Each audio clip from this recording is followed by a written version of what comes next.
Our first question, please. Good evening, panel. Tim Craze. Should we believe the captains of industry and retail or Lord Mandelson?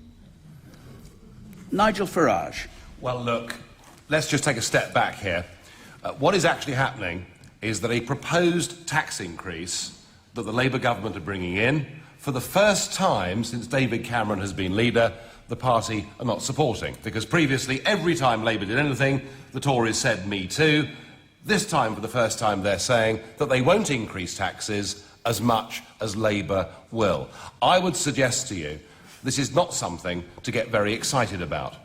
If we believe that employers' national insurance is a tax on jobs, and I do believe that it is, and if we want to get out of the hopeless mess that we're in, then the answer has got to be we need to have a big shift in the British economy. We need radical cuts in the public sector in this country.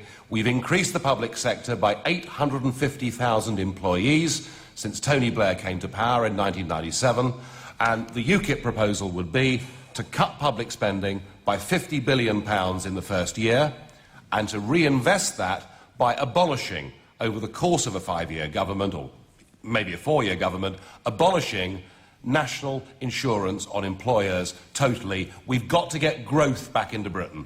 And you're simply not levelling with people. And I think what people want in this is honesty about the cuts that they may face and the spending reductions that they may face, not this attempt to have a... The honesty thing to the fact that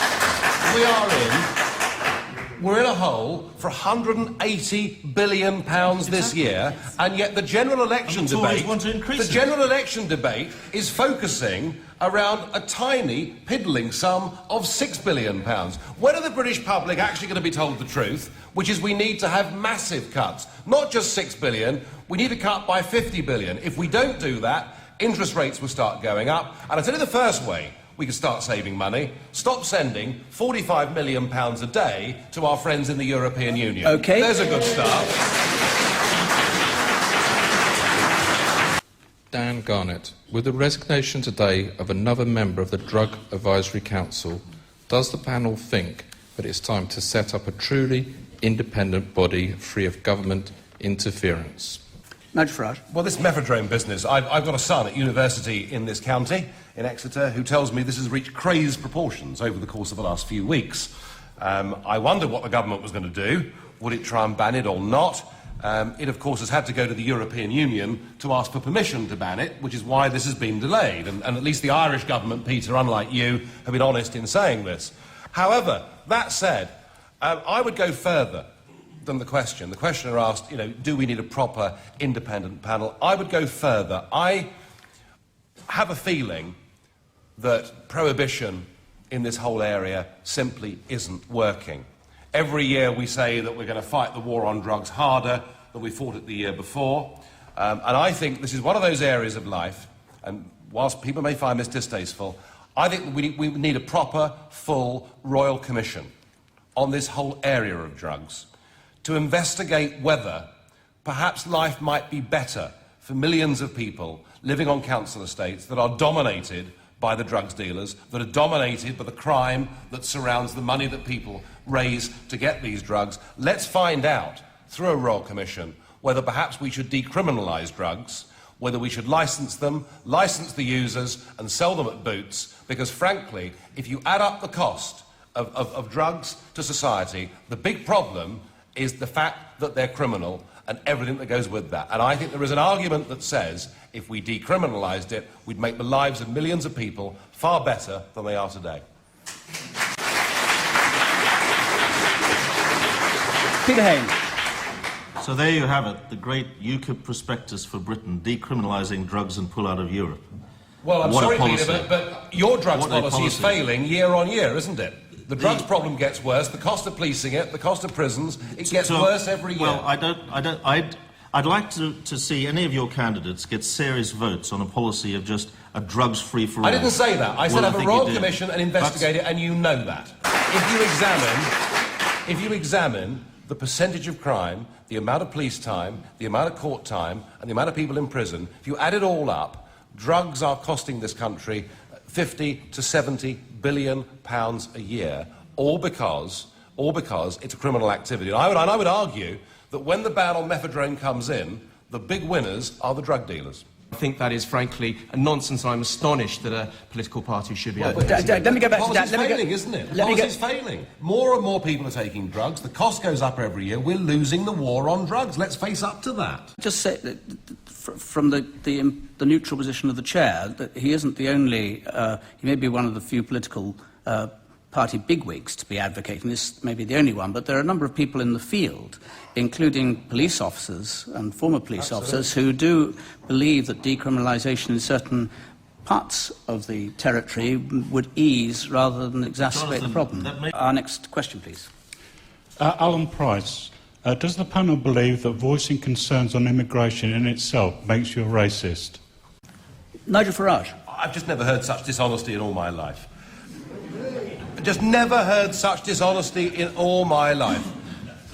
Of course it's not racist to talk about immigration, and I'm very pleased that UKIP has talked about immigration from an entirely non-racist and non-sectarian perspective, and in doing so, we've managed to crush any chance of the BNP becoming a big party in this country, and I'm very proud of that. But what, of course, you're not hearing from Labour, or certainly not from the Lib Dems, and you won't hear it from the Tories either, is all they're talking about when they discuss immigration is non-EU immigration. Because they're all signed up to the fact that we have a total open door to unlimited numbers of people to come to this country from Eastern Europe. They're all signed up to getting Turkey to join the European Union, to give the free rights of movement to 75 million people from that country. They won't confront the facts that we have a migrant a minute coming into Britain, that 5,000 extra people a week settle in this country, that of the 600,000 houses that you have to build here in the southwest, it is estimated that 86% of them will go to first-generation migrants. There is not an honest debate about this in this country, and we are headed... That's not true. Well, I'm quoting you the Migration Watch figures. 86% of new housing will go to first-generation migrants. Sorry, let's just get this clear. You're saying 86% of the projected new housing in the southwest will go to first-generation migrants? Actually, interestingly, that is the Lib Dem policy, because Chris Huhne, who is the spokesman for the Lib Dem, has said, of the migratory flow into Britain, we can't allow it to come into London and the south east. It must be spread out across the rest of the country. The southwest has been told it has to build 600,000 new houses. Now, these are in your approach, hold on. In your approach, you would therefore apply the same rules to EU countries. Yes. As to others. Of course. And you would expect the same constraints to apply to British citizens who might want to migrate to Europe, yes? This, of course, is the great false argument. The false argument is, but as many Brits work in the EU as EU workers work in Britain. In fact, that's not true. There are 287,000 British people working in EU countries. There are over 1.5 million EU citizens working here. I'm asking you a very simple question, but leave aside the numbers. It's the question of rights the rights that I'm asking about. Would you impose upon the British people the same restrictions as you would impose on Europeans? What we are saying is that it is utterly wrong and irresponsible to have a total open door to the whole of Eastern Europe and potentially I'm Turkey. sorry, that you just accused other panellists of telling lies. You have failed to answer a very simple question. Is it yes or no? Would you impose the same restrictions on British citizens who might wish to live in Europe or elsewhere? I want to have a proper work permit system so that foreign people can work here and we can work there, but not automatic rights of settlement, because we simply cannot afford it. We're the most overcrowded country in Europe. This is hopelessly out of control, and nobody in the three so-called main parties dares to admit it. How does the panel feel about countryside pursuits, and in particular hunting with hounds? Nigel Farage. Well, it's amazing to think that 700 hours of parliamentary time was spent discussing this issue, when less than 5% of that was spent by the Labour government on the debate and discussion on whether to go to war in Iraq and Afghanistan.